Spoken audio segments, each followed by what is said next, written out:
आपको ढकेलना चाहती है, दुनिया आपको बर्बाद करना चाहती है। कभी मस्जिद के नीचे खुदाई, कभी मजार के नीचे खुदाई। अभी संभल में तुमने हादसा नहीं देखा क्या? इन आवारा कुत्तों की वजह से संभल में जब 5 नौजवानों की जाने गई, मैं कहता बेवकूफ, मौत से डराता किसको है?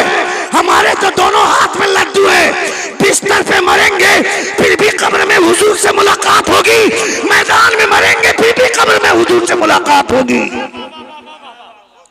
हमें मौत से क्या डराता है? उन 5 नौजवानों को जिन्होंने शहीद किया गया, जिन्हें शहीद किया गया, उनमें से एक नौजवान का चेहरा मुस्कुराता हुआ, उसका फोटो, उसकी तस्वीर वायरल हुई। मैं कहता हूं उसका चेहरा देखने के बाद, उसके चेहरे की मुस्कुराहट देखने के बाद हजरत अल्लामा आसिफिया का वो शेर याद आता है, आज फूले न समाएंगे कफन में आती जिसके जो याद है उस गुल से मुलाकात की ना।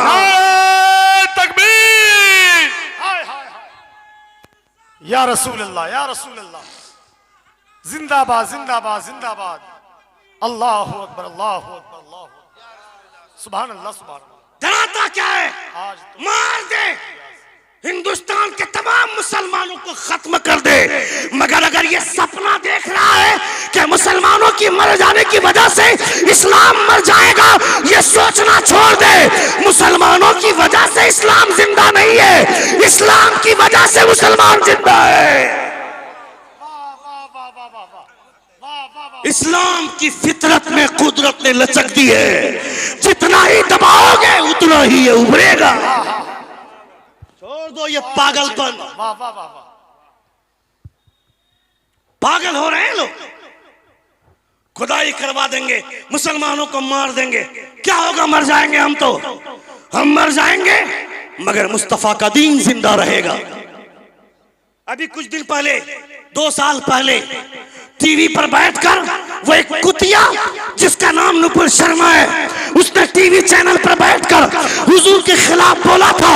जगह जगह पे जुलूस हुआ, एहतजाज का जुलूस निकाला गया, मगर झारखंड में रांची शहर में जब जुलूस निकला था उसने तारीख रकम कर दी।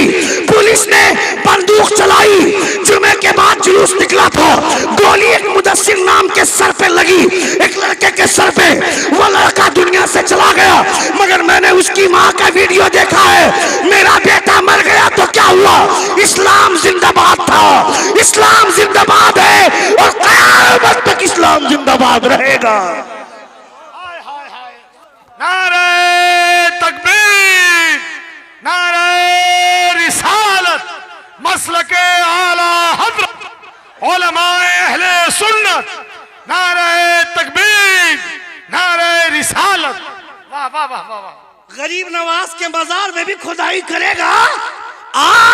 अभी तेरा टक्कर सही जगह से हुआ है, पता चलेगा। तेरे बाप ने भी कोशिश की थी, हवा में उड़कर गरीब नवाज को नीचा दिखाना चाहा, गरीब नवाज को जरूरत नहीं पड़ी। जो काम गरीब नवाज को करना चाहिए था उनकी जूती ने कर दिया।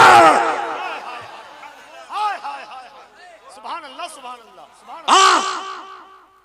हमें कमजोर समझता है, मगर गरीब नवाज को कमजोर समझने की गलती मत करना। बहुत अच्छे, वाह वाह वाह वाह।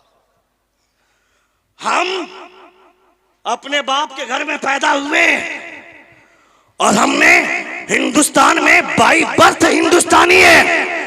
तुम बाई बर्थ और बाई चॉइस हम हिंदुस्तानी है। और तुम जिस कुर्सी पर बैठे हो 50 जगह भीख मांगने के बाद वो कुर्सी मिली है, मगर गरीब नवाज जो हिंदुस्तान के सुल्तान बने हैं लोगों की वजह से नहीं, मुस्तफा ने बना कर भेजा है।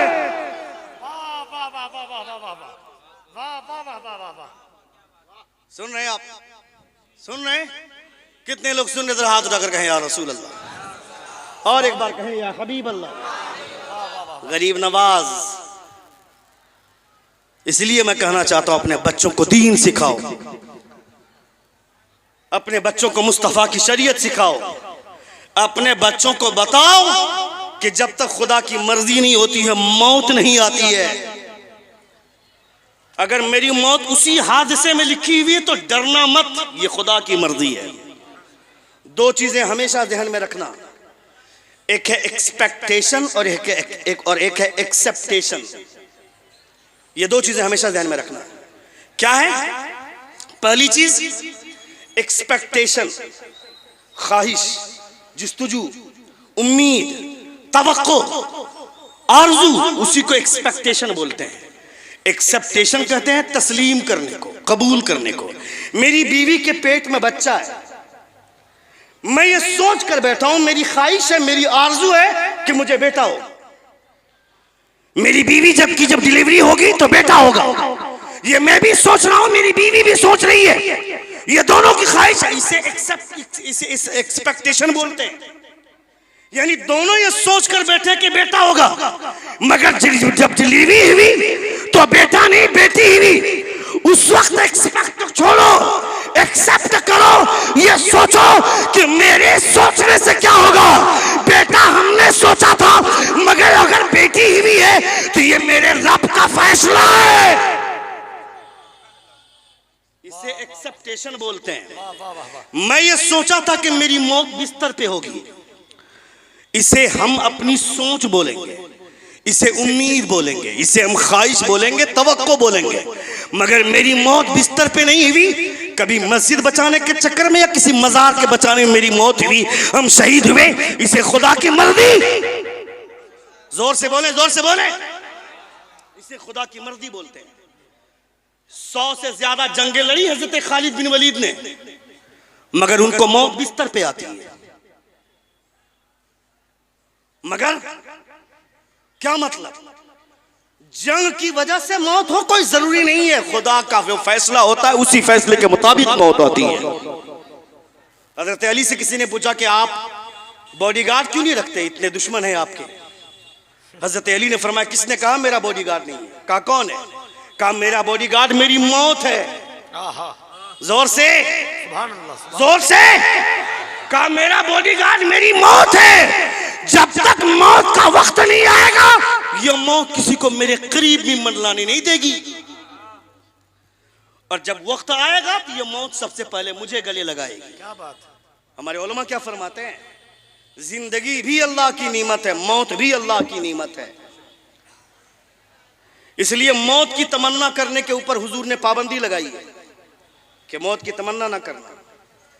लेकिन हुजूर आला हजरत के वालिद गिरामी अल्लामा नकी अलैहिर्रहमा और हुजूर आला हजरत ने जिसकी वजाहत की कि हुजूर की मोहब्बत में दीनी मकसद के लिए मौत की तमन्ना करना और हुजूर से मुलाकात के लिए मौत की तमन्ना करना जायज है। जोर से बोले, जोर से बोले। ये कहना, ये आरजू करना कि मस्जिद बचाते बचाते मेरी मौत हो जाए मगर मस्जिद बच जाए, इस ख्याल से मौत की तमन्ना करना जायज है। मगर तुम क्या करते हो? फला लड़की से शादी नहीं हुई तो पंखे से लटक जाएंगे, उससे प्यार करते हैं, उसको कह दिया कि चलो भाग चलते हैं, मेरे घर वाले मान गए, तेरे घर वाले नहीं मान रहे, चलो भाग चलते हैं। उस लड़की ने अपने घर की इज्जत बचाने के लिए भागने से इनकार कर दिया तो ये लुच्चा पंखे पे लटकेगा, ही जार खाकर मरेगा। इसीलिए खुदा ने जान दी थी क्या कि एक लड़की के चक्कर में अपनी जिंदगी कुर्बान करो। ये जान किसके लिए है? पूछ बरेली के ताजदार फरमाते हैं, जान है इश्क मुस्तफा, रोज वुजू करे खुदा, जिसको हो दर्द का मजा ना से दवा उठाए क्यों। मरना है तो किसी लड़की के लिए नहीं, मुस्तफा के लिए। जिंदा हो जाते हैं जो मरते हैं हक के नाम पर। अल्लाह अल्लाह मौत को किसने मसीहा कहा। तकरीरें खिलवाड़ के लिए नहीं होती हैं जी, वाह। लतीफाबाजी तुमको पसंद है, हमें पसंद नहीं है, हमारे उलमा को भी पसंद नहीं है। तुम जैसे लोग जलसों में भी उसी खतीब को बुलाना चाहते हो जो आकर के मजाक करे, ठट्ठा करे। नहीं, हुजूर की बातें बताए। सही बात। हजरत उमर फारूक रज़ी अल्लाह तआला अन्हु रातों को गश्त कर रहे हैं, और 5 मिनट सुन लें, चूंकि 1 घंटा 15 मिनट की गुफ्तगू हो गई मेरी, और 5 मिनट सुन ले, सिर्फ 5 मिनट सुनेंगे आप? कितने लोग सुनेंगे? जरा हाथ उठाकर कहें या रसूल अल्लाह, और एक बार कहें या हबीब अल्लाह।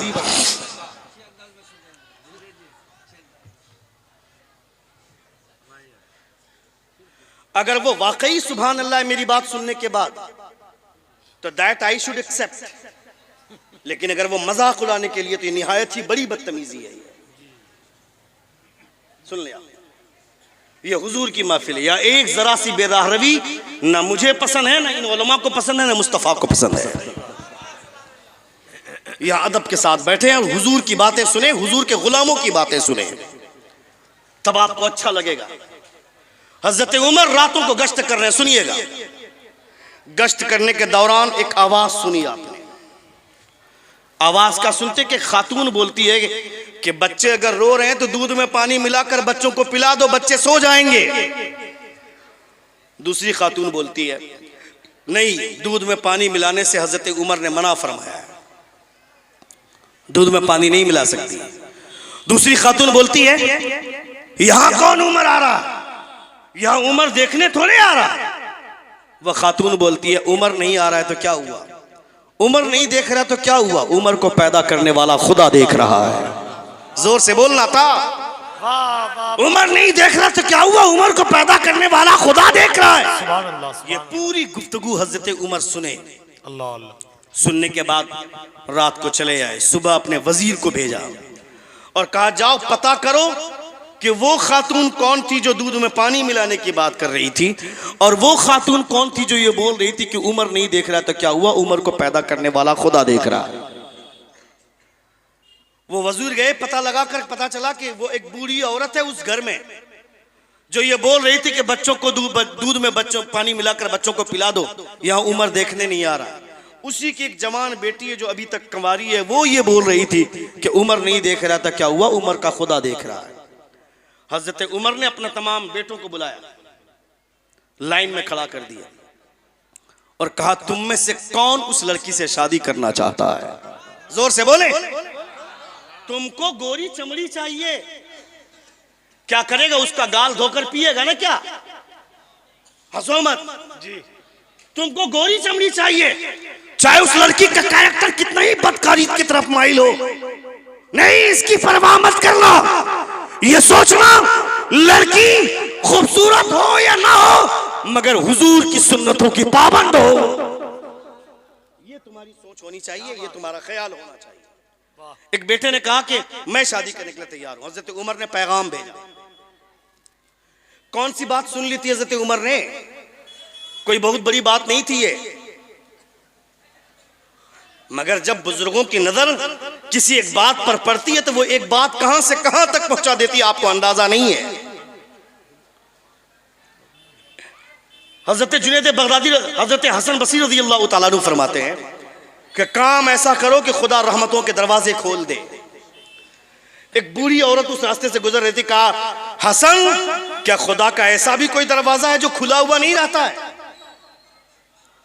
खुदा की रहमतों के दरवाजे खुले रहते हैं, उसका दरवाजा बंद कब होता है।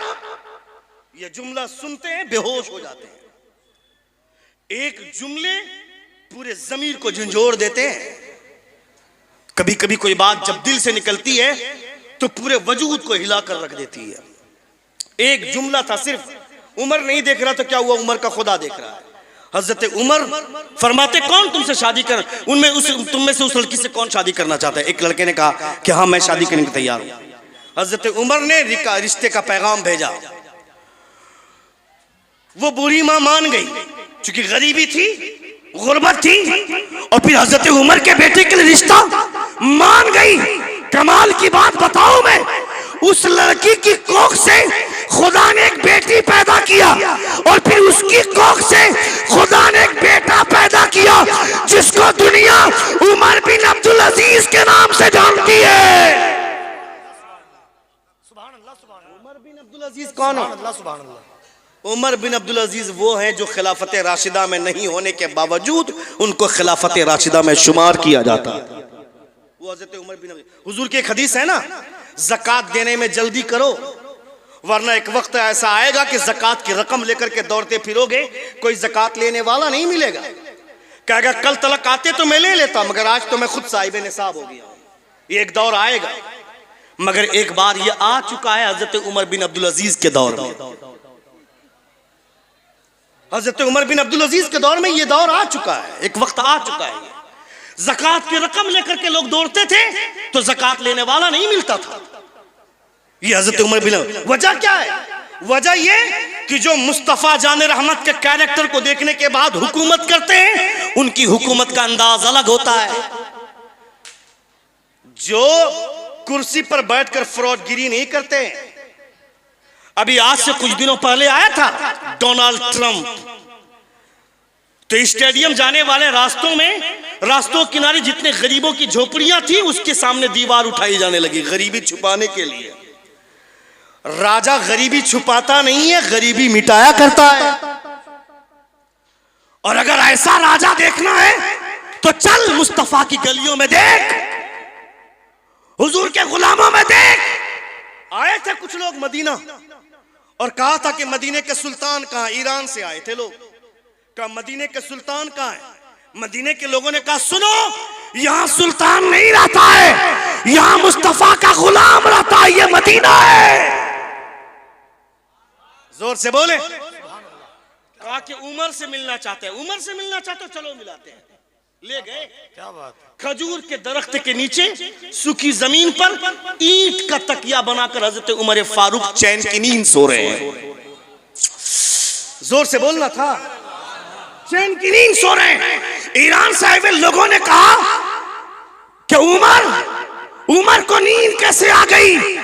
इनके इतने दुश्मन हैं तो सूखी जमीन पर बगैर किसी सिक्योरिटी के, बगैर किसी प्रोटोकॉल के, बगैर किसी हिफाजती दस्ते के सूखी जमीन पर नींद कैसे आ गई? मदीने के लोगों ने जवाब दिया, तुम्हारा बादशाह गरीबों के साथ नाइंसाफी करता है तो महलों में भी नींद नहीं आती है, मगर मदीने का बादशाह गरीबों के साथ इंसाफ करता है तो सूखी जमीन पर भी खुदा चैन की नींद अता फरमाता है। सुभान अल्लाह, सुभान अल्लाह, सुभान अल्लाह, सुभान अल्लाह। नारे तकबीर, नारे रिसालत, मसलके आला हजरत हजरत अल्लामा शहाबुद्दीन सकाफी साहब किबला, उलमाए अहले सुन्नत, नारे तकबीर, नारे रिसालत। सुभान अल्लाह, सुभान अल्लाह। सूखी जमीन पर भी खुदा चैन की नींद अता फरमाता है। हजरत उमर बिन अब्दुल अजीज के पास आया कपड़ा फरोश। आखिरी बात मेरी सुन ले, तकरीर खत्म। एक बार जोर से कहें या रसूल अल्लाह, और एक बार कहें या हबीब अल्लाह। मुझे कहा गया था कि 1 बजे तक आपको छोड़ देंगे, मगर बातें इतनी अच्छी निकल गई और आप सुन रहे हैं दिलचस्पी के साथ, ये मेरे लिए बहुत बड़ी बात है। एक बार जोर से कहें या रसूल अल्लाह। हजरत उमर बिन अब्दुल अजीज के पास आया कपड़ा बेचने वाला, जैसे फेरी करने वाला आपके इलाके में आते हैं, आपके इलाके से लोग बाहर भी जाते हैं ना, फेरी करने वाला, कपड़ा बेचने वाला। कहा कपड़ा दिखाओ। हजरत उमर बिन अब्दुल अजीज को कपड़ा दिखाया। कहा इससे सस्ता दिखाओ, दिखाया। कहा इससे भी चीप दिखाओ, दिखाया। कहा इससे भी सस्ता दिखाओ, दिखाया। कहा इससे भी सस्ता। वो कपड़ा बेचने वाला हजरत उमर बिन अब्दुल अजीज का चेहरा देख रहा है। कहा क्या देख रहे हो? कहा आज से कुछ दिनों पहले मैं आप ही के पास आया था और आप ये कह रहे थे कि महंगा दिखाओ। मैंने दिखाया था, आपने कहा इससे महंगा दिखाओ। मैंने दिखाया था, आपने कहा था उससे भी महंगा दिखाओ। मैंने दिखाया था, मगर आज सिस्टम उल्टा है। कल आप महंगा कपड़ा मांग रहे थे और मेरे पास जो सबसे महंगा कपड़ा था, कीमती था, मैंने वो दिया था, आपने लिया। और आज सबसे सस्ता मतलब क्या है? जोर से बोले। हजरत उमर का जवाब सुने। हजरत उमर फरमाते हैं उस वक्त मैं बादशाह नहीं था, अपनी मर्जी के मुताबिक महंगा कपड़ा पहनता था, मगर आज मैं बादशाह हूँ, इसलिए सस्ता कपड़ा पहनूंगा, इसलिए कि ताकि मेरी रियाया सस्ता कपड़ा पहने तो उसे शर्म महसूस न हो, ये सोचे कि मेरा बादशाह सस्ता कपड़ा पहनता है तो मुझे पहनने में क्या हर्ज है। ये है मदीने वाले सुल्तान के कैरेक्टर को अपनाने वालों का तरीका। मालिके कौनैन है, गोपास कुछ रखते नहीं, दो जहां की नेमतें हैं उनके खाली हाथ में। हुजूर का हाथ खाली है, मगर जब मुस्तफा नवाजना चाहे तो कायनात का खजाना हुजूर नवाज दे। वो मेरे मुस्तफा है। जिंदगी ने फिर कभी वफा की तो इंशाअल्लाह ताला गुफ्तगू होगी। हमारे बोलने में या आपके सुनने में कोई गलती हुई हो, सभी हजरात हमारे साथ मिलकर बावाज़े बुलंद तौबा इस्तग़फ़ार पढ़ें। अस्तग़फ़िरुल्लाह रब्बी मिन कुल्लि ज़ंबिन व अतूबु इलैह। जोर से कलमे शहादत पढ़िए, अशहदु अल्ला इलाहा इल्लल्लाह व अशहदु अन्ना मुहम्मदन अब्दुहु व रसूलुहु। अस्सलामु अलैकुम व रहमतुल्लाहि व बरकातुहू।